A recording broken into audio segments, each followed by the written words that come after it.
Hello friends, आज की video में हम थ्योरी ऑफ कॉग्निटिव डेवलपमेंट के बारे में जानेंगे, यानी संज्ञानात्मक विकास का सिद्धांत जो पियाजे ने दिया था। सीटेट लेवल 1 में ये बहुत इंपॉर्टेंट थ्योरी है क्योंकि यहाँ से काफी सारे क्वेश्चंस बनते हैं। इस वीडियो के लास्ट में मैंने सभी प्रीवियस ईयर के इंपॉर्टेंट क्वेश्चंस को ऐड किया है ताकि आप अपनी परफॉर्मेंस को एनालाइज भी कर सके। इसीलिए वीडियो को पूरा देखें ताकि आप अपनी नॉलेज को भी चेक कर सके कि आपको थ्योरी कितनी समझ में आई है।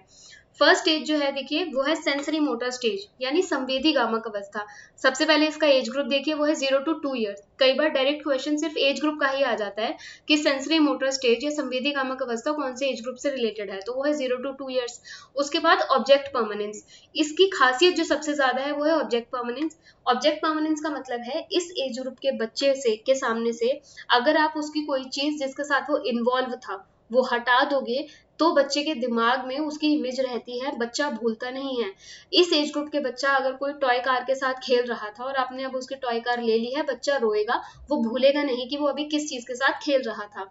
अगर इसकी एग्जैक्ट एज मैं बताऊं तो वो 2 साल है। अगर एग्जाम में एग्जैक्ट एज पूछी जाती है तो आप 2 साल पर टिक करेंगे क्योंकि ऑब्जेक्ट परमानेंस बच्चा 2 साल की एज में अचीव कर लेता है। उसके बाद सेकंड जो है इंपॉर्टेंट कैरेक्टरिस्टिक वो है चाइल्ड लर्न्स थ्रू सेंसेस, यानी बच्चा इंद्रियों के माध्यम से सीखता है। अब देखिए इस एज ग्रुप के बच्चे को अगर आप बोलेंगे कि कोई चीज गर्म है और उसे नहीं छूना, इस एज का बच्चा उसको नहीं सुनेगा। अगर किसी गर्म चीज से बच्चा जल जाता है उसके बाद तभी उसके मन में वो उस चीज का डर बैठेगा और बच्चा उसे नहीं छुएगा। तो यह है चाइल्ड लर्न्स थ्रू सेंसेस, वो अपने सेंसेस के थ्रू ही दुनिया की एक समझ बना पाता है। उसके बाद जो सेकंड स्टेज है वो है pre operational stage. Pre operational stage यानी पूर्व संचालन अवस्था का एज ग्रुप 2 से 7 साल का है। इसमें बच्चा मेंटल इमेज बनाता है ऑब्जेक्ट्स की। मेंटल इमेज का मतलब है अगर बच्चे को आप काऊ पूछ रहे हैं, कैट पूछ रहे हैं या किसी कलर के बारे में पूछ रहे हैं, बच्चे के दिमाग में मेंटल इमेज है और वो उसे बता सकता है। ज्यादातर इस एज ग्रुप के बच्चों से पेरेंट्स, जब बच्चा नया नया स्कूल जाना शुरू करता है, कलर्स के बारे में पूछता है, एनिमल्स के बारे में पूछता है, तो पेरेंट्स के पूछने पर बच्चा जवाब दे पाता है क्योंकि उसके दिमाग में मेंटल इमेज है कि ब्लू कलर क्या है, रेड कलर क्या है, पिंक कलर क्या है, या कैट कौन सा है, डॉग कौन सा है, उसे इस तरह की चीजें पता रहती हैं। उसके बाद start to think in terms of verbal symbols.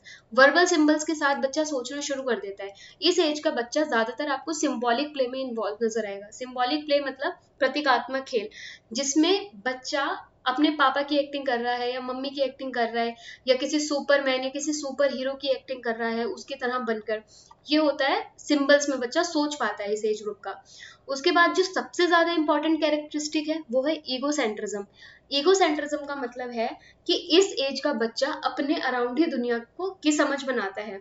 For example, आज अगर किसी 5 साल के बच्चे का स्कूल में पेपर था और उसका पड़ोसी उससे पेपर मांगता है तो वो अपना पेपर लाकर दे देता है पड़ोसी को।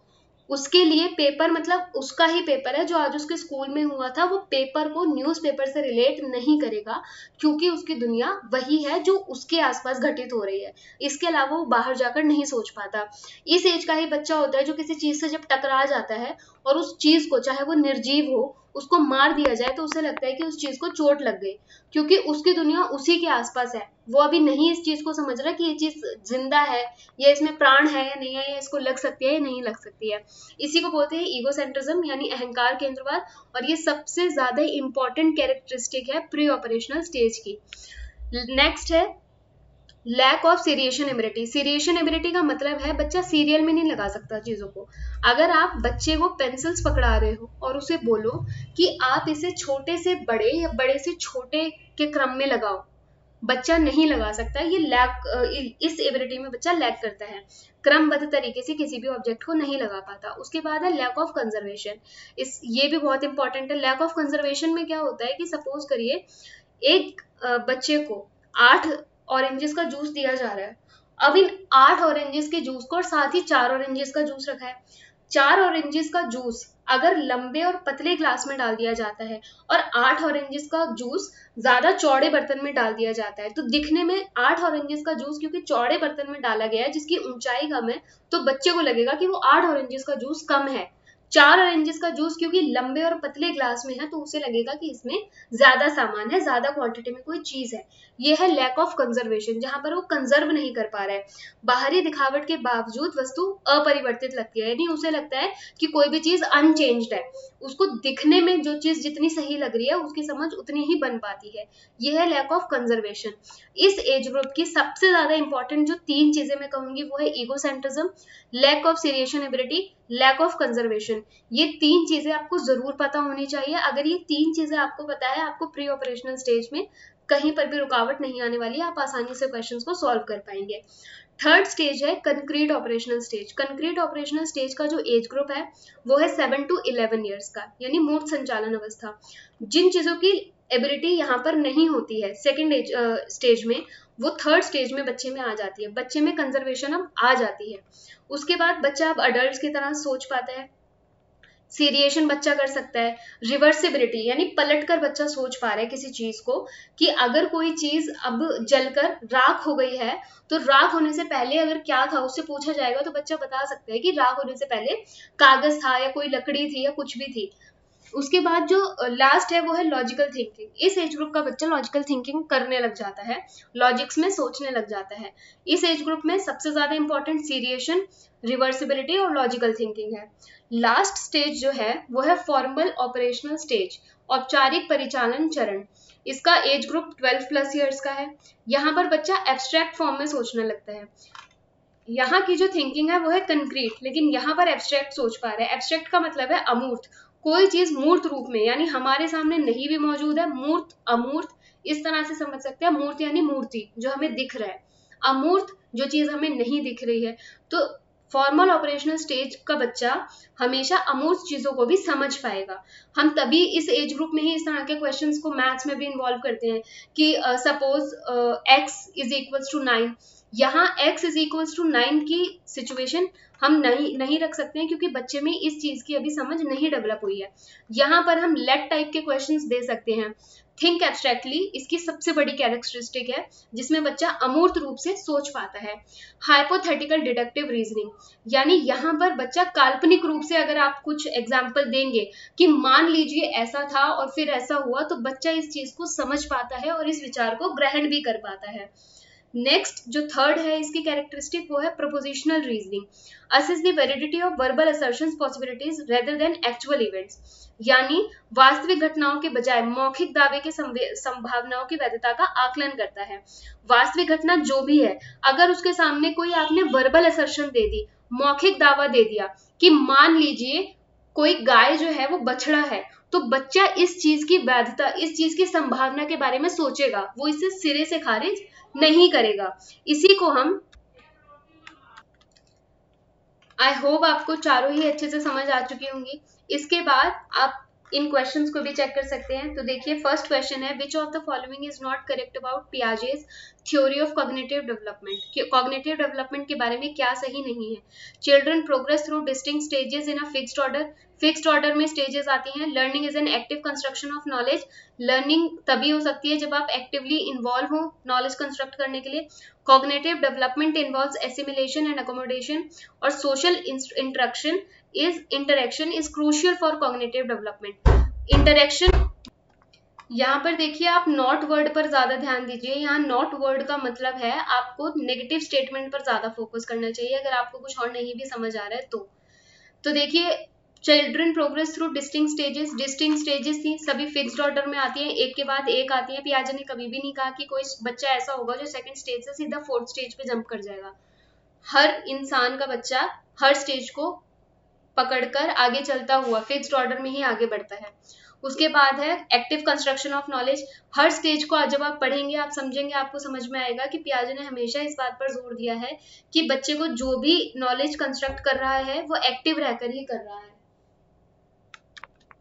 उसके बाद जो थर्ड ऑप्शन है वो है cognitive development involves assimilation and accommodation. Assimilation और अकोमोडेशन क्या होता है इसके बारे में मैंने पिछले वीडियो में बता दिया था, आप लोग जाकर उसको देख सकते हैं।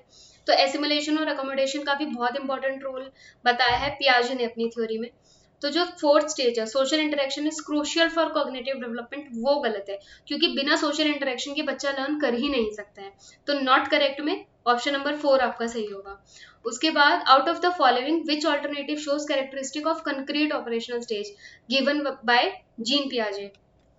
फर्स्ट ऑप्शन है development of idea of cause effect relationship and object permanence और कॉज इफेक्ट रिलेशनशिप, ये सारी आपकी सेंसरी मोटर स्टेज की कैरेक्टरिस्टिक है। सेकंड है the child gains an understanding of principle such as conservation logical through emerges, the child begins to represent the world symbolically, becomes capable of creating several forms of logical thought। अब logic, symbolic play, ये सारी अलग अलग stages की characteristic है। इसमें जो logical thought की बात की गई है, principle such as conservation logical thought, इसीलिए आपका ऑप्शन नंबर 2 सही है। थर्ड क्वेश्चन है अकॉर्डिंग टू पियाजे the second stage of cognitive development is. Second stage मैंने आपको कहा था कई बार सिर्फ एज के थ्रू या किसी स्टेज सभी स्टेजेस को अगर आप सीरियल में भी जान रहे हैं, आपको याद है, तो भी आपका क्वेश्चन ठीक हो जाएगा। अभी प्रीवियस ईयर का क्वेश्चन है, अगर आपको सिर्फ स्टेजेस सीरियल वाइज पता है तो भी आपका 1 नंबर बन गया। तो देखिए sensory motor stage, formal operational stage, pre operational stage और कंक्रीट ऑपरेशनल स्टेज। हमसे क्या पूछा गया है यहाँ पर, second stage of cognitive development. Second stage में क्या होता है, pre operational stage. Sensory motor stage हमारी फर्स्ट स्टेज होती है। उसके बाद जो नेक्स्ट क्वेश्चन है वो है in Jean Piaget's theory of cognitive development conservation is achieved by the child in the. Conservation कैसे आती है बच्चे में, सेंसरी मोटर स्टेज में, प्री ऑपरेशनल स्टेज में, कंक्रीट ऑपरेशनल स्टेज में या फॉर्मल ऑपरेशनल स्टेज में। तो देखिए कंक्रीट ऑपरेशनल स्टेज यहाँ पर सही आंसर है। अगर आपने वीडियो के जितने भी मैंने पॉइंट्स लिखे थे उनको भी आपने सही से देख लिया है, समझ लिया है और आपने मेरी बातें सुन लिया है, तो भी आपको समझ आ रहा होगा कंजर्वेशन के बारे में हमने डिस्कशन काफी किया था। तो ये जो स्टेज है ये अचीव हम कर पाते हैं थर्ड स्टेज में। सेकंड जो स्टेज होती है उसमें हम कंजर्वेशन नहीं कर पाते हैं। नेक्स्ट क्वेश्चन है as per the cognitive development theory of Jean पियाजे adolescent student are in which stage of development. तो देखिए अडोलेसेंट का एज ग्रुप क्या होता है, 13 से हम शुरू होते हैं अडोलेसेंस में, और जो हमारी सेकंड जो लास्ट स्टेज है फॉर्मल ऑपरेशनल स्टेज, वही अडोलेसेंट के जो स्टूडेंट्स होते हैं उनके साथ डील करती है। सेंसरी मोटर स्टेज का एज ग्रुप 0 to 2 ईयर्स का है, तो ये भी नहीं आता है। उसके बाद हमारा कंक्रीट ऑपरेशनल स्टेज का जो एज ग्रुप है वो 7 से 11 साल का है। ऑपरेशनल स्टेज कोई स्टेज ही नहीं है।